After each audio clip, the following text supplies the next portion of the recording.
L'Union africaine appelle à une politique décisive et à une action urgente alors que les experts mettent en garde contre une crise sanitaire imminente sur le continent. Les dirigeants affirment que l'Afrique ne doit plus jamais être laissée pour compte comme elle a été lors de la pandémie de Covid-19 il y a 5 ans. Pendant cette pandémie, les systèmes de santé ont été poussés au-delà de leurs limites et l'attente interminable des vaccins a mis des millions de vies en danger. Alors que le Covid-19 s'estompe, de nouveaux défis se présentent. Les épidémies s'accélèrent tandis que l'aide étrangère diminue.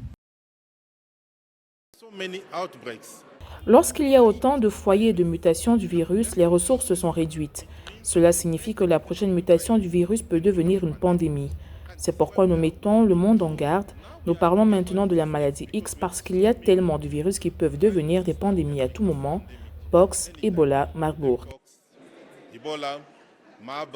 Dans le cadre des efforts du G20, l'Union africaine a lancé une initiative publique et privée visant à mettre en place des chaînes de fabrication de produits pharmaceutiques et à renforcer les systèmes de santé. L'Afrique supporte 25% de la charge de morbidité mondiale, mais dépend presque entièrement des médicaments importés, ce qui la rend vulnérable dans les situations d'urgence. Nous ne pouvons pas aller pleurer après Trump. Il nous a dit qu'il ne voulait plus de nous. C'est très clair.